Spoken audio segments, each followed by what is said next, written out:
Howdy Google Ads fans and welcome back. Let's briefly talk about manual CPC bidding, which is my favorite bidding strategy. It gives me the most flexibility, it gives me the most organization, it gives me the most control, and I highly recommend this be the strategy that you begin your campaigns with. It's really between maximize clicks and manual CPC, and almost always go with manual CPC. This is the bidding strategy of choice. The objective of manual CPC bidding is to always have complete, full control over your bids in every auction. And when I say every auction, that means every single impression that one of your ads might be shown in. You're willing to pay what you're willing to pay, and that's the end of it. Simple. If I have a keyword, men's boxers, and I'm willing to pay 79 cents for a click, that's what I'm willing to pay, right? There's not much more to it. And of course, what I'm willing to pay, again, referencing my calculator, you should be able to figure out what your max CPC bid should be based on your profit margins, based on your historic data in the account. How does it actually work? I have a default bid at the campaign level and the ad group level. A default bid means that if I don't override the default bid with a keyword level bid, then all the keywords in a specific ad group or a specific account will inherit the default bid of the next level of the hierarchy. So going back to what we talked about hierarchy, you have campaigns, then ad groups, then keywords. So if I have a campaign level default bid for $5 as my max CPC, and then I create 10 ad groups and I don't change anything else, the ad group default bid will be $5. But I could have one ad group that has a default bid of $7, one ad group with a default bid of 50 cents. And then if I don't change anything from there, all the keywords in the 50-cent ad group will have a 50-cent bid. But inside the 50-cent bid ad group, I could have keywords that are bidding $1 or $5 or $7, right? So it's complicated, but basically I have a ton of control. So I could also set individual keyword level bids like I just mentioned. I could override my ad group or campaign level bids with individual keyword level bids.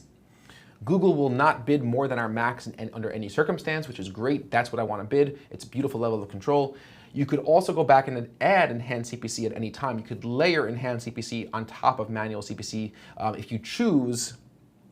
If you want to change your bidding strategy around a little bit, and you could also change from manual CPC to target CPA or target return on ad spend or target outranking share or target search page location, etc.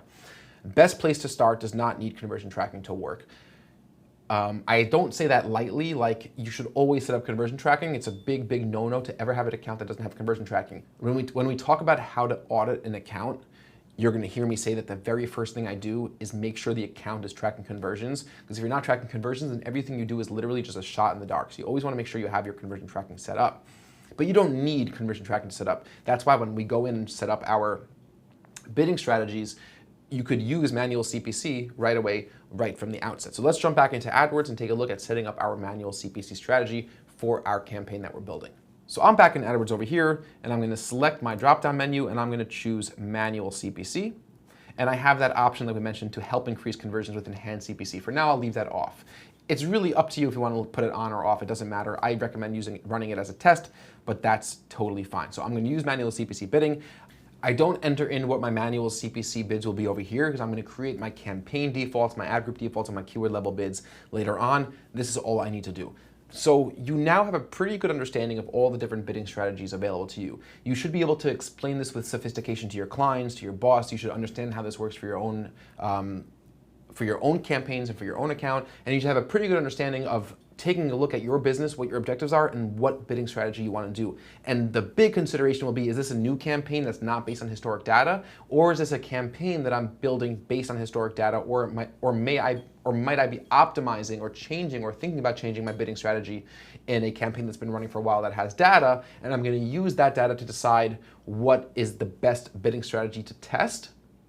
And now that you understand the dynamics and the objectives of each one of these bidding strategies, you should be in a good position to choose the one that will ultimately be the most profitable for you. And I look forward to seeing you guys very soon in the next lecture where we talk about start and end dates and we continue setting up our campaign, going through the settings in detail, step by step. I look forward to seeing you guys in a couple seconds.